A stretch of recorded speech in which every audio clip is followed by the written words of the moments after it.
Greetings. She finally quit basketball, so big. That's right. That time. It's that time, Wes.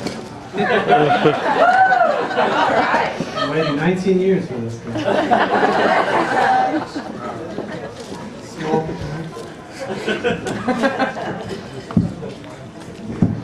Trying to run out, Kate.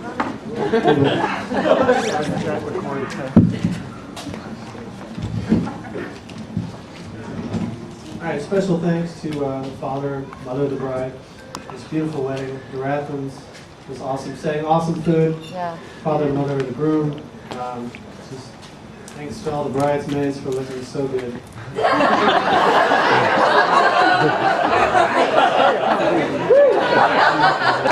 To all the groomsmen, nobody was seriously injured or burned.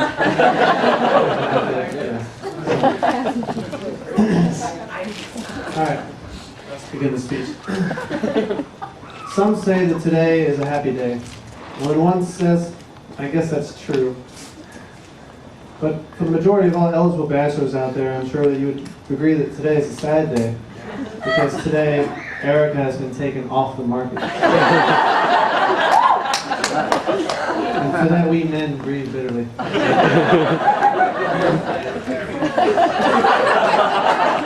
And for all you bachelorettes out there, I'm sure that you would agree that today is just another day.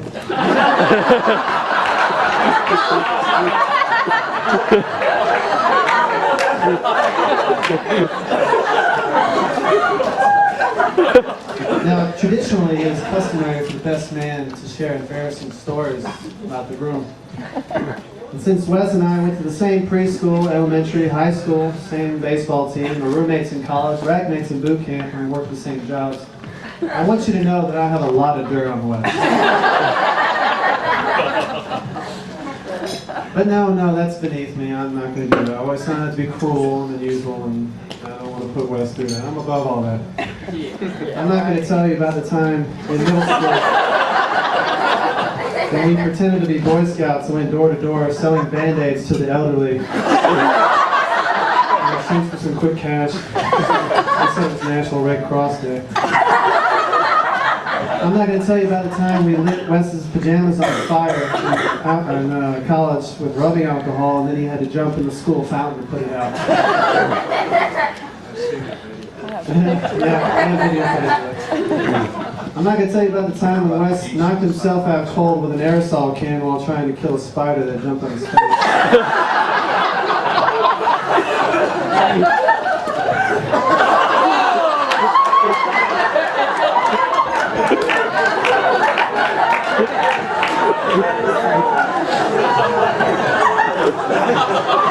Get a picture of that. I'm not going to tell you about the time we got suspended in high school for putting live fish in all the school toilets and pigeons in the gym. Or about the time Wes made Miss Clark cry in high school when he hit her in the face with a bouncy ball. Or about the time we were chased by a police car after throwing eggs on his windshield. It was good therapy for me. I've been told to share that story. I'm not going to tell you about the time in college when we were ordered to move out of our college dorm by the dean of students for breaking windows with a water balloon launcher and throwing eggs at campus safety vehicles. Or about the time we hid in the closet of our dorm room while the resident director searched for us and screamed, "Wes, Ryan, I know you're in here. Stop throwing sliced ham at the study groups." I'm not going to tell you about the first time Wes and I were arrested for firearms charges. And I'm not going to tell you about the second time Wes and I were arrested for firearms charges. I'm not going to tell you about the time in Marine Corps boot camp when we accidentally switched pants with our names on the butts and had to literally run away from the screaming drill instructor. Or about the time we were mudding in a person's front yard, then got the truck stuck and had to hitchhike home with a Mexican gangster. I'm not going to tell you about the time Wes told me that it was physically impossible for his Subaru WRX STI to spin out. Then later that night we spun out. Next thing I know, we were going through a sign, a fence, and a tree, and the car was totaled.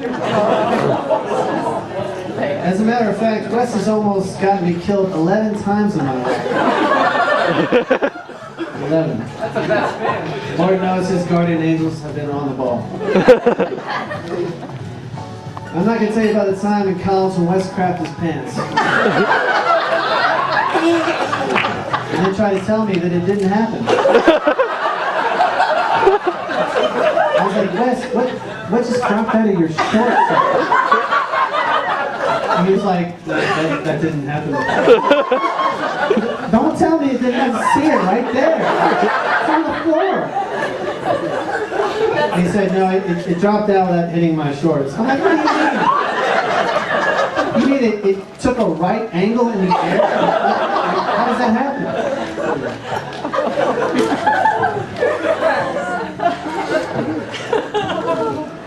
I'm not going to tell you about the time in Panama City when we launched bottle rockets at people from my car through PVC pipes wired to my battery. I'm not going to tell you about the time we cut down those Christmas trees from a funeral home for the dorm Christmas party. I'm a cop now, by the way. Ironic. I'm not going to tell you about the time when Wes studied lock-picking for weeks just so that he could break into the dorm circuit breaker box, shut off all the power to the other 3 dorm floors in retaliation for killing our life-size Rocky cutout. I'm not going to tell you about the time we were kicked out of John Day's house in the middle of the night for painting his toenails pink while he was sleeping. By the way, the next day, we were in high school and our Bible teacher was like, I just want to demonstrate for y'all the love that Jesus had for his disciples by washing the feet of the disciples. So if everybody takes off their shoes and socks right now. And there was John just sweating bullets. He takes off his sock and I'm cracking up laughing. He's like, I can explain. Wes and Ryan, oh God.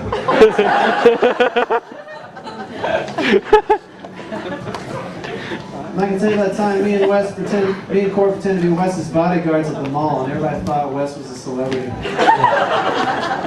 Or about the time in Spinnakers when myself, Wes, and Court performed on stage and performed the karaoke song You've Lost That Love and Feeling when it was not karaoke night. Or the time Wes jumped from the 3rd floor dorm balcony and broke the couch. I'm not going to tell you about the time me and Wes went survival camping and then left the entire group, drove to Wendy's, ordered bacon cheeseburgers, and laughed while the rest of our expedition starved in the wilderness.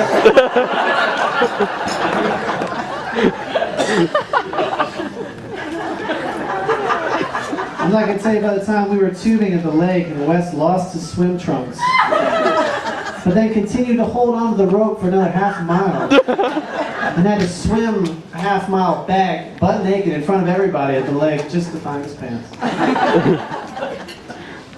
I'm not going to tell you about all that because that would be beneath me. However, I will share with you, fine guests here today, an actual conversation between Wes and Erica through the wonders of technology in an effort to show the special communications they both share with one another. This was grabbed off of Facebook. I'm going to read you exactly as it was spelled. This is an actual conversation, back and forth, from Wes and Erica. This is Wes talking. Give me my drone pic, smiley face. Erica, nah man, I can't do that. Wes, ooh, come on cayenne pepper, daddy need to fly his flying salsa. Erica, I'm gonna need something in return like your loving. Wes, girl, I was walking in the kitchen, guess what I see? Hell no, a bag come at me from the back door, and when I laid the dog out the back, I was like, hell no, I ain't living in no back cave, damn.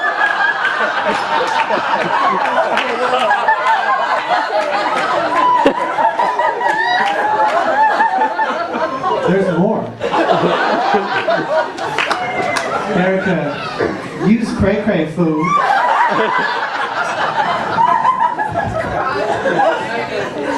Okay, we're gonna make it through this, Wes. Wes, You know they has fangs, right? Like big old fangs, bro. Ain't nobody got time for that.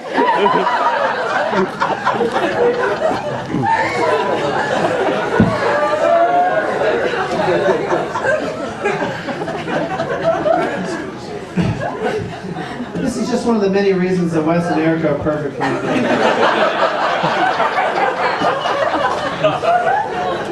If you've ever been around Erica and Wes for any length of time, you know that Erica laughs at almost everything Wes does. And there are not many girls left on this earth that are as pretty smart and as crazy about Wes that have not either tried to stab, sue, murder, or have him arrested.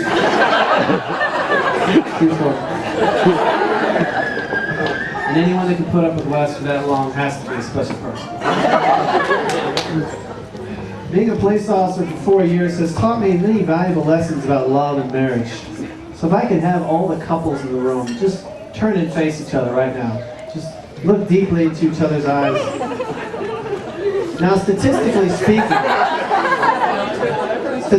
speaking, you are staring at the person that is most likely to murder you in your sleep.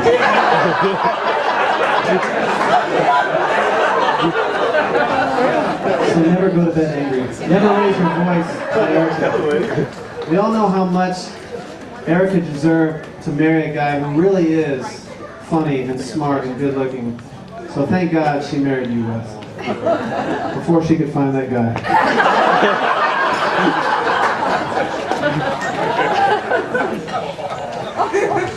Almost done.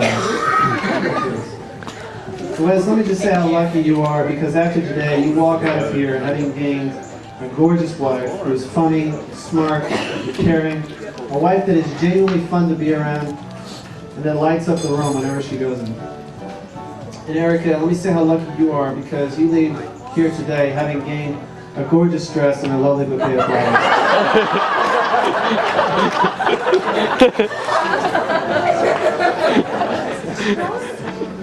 But in all seriousness, Wes, you're like a brother to me. I'm so proud of you for the man that you have become. And I know that you and Erica will have an awesome marriage together. Erica, you have made a great choice for a husband, and I couldn't be any happier for Wes that he chose you. The Bible says in Proverbs 18:22, he who finds a wife finds a good thing and obtains favor from the Lord. So may both of you abide in the favor and blessing of the Lord for the rest of your lives. Here's to the happy couple, Mr. and Mrs. Kraft.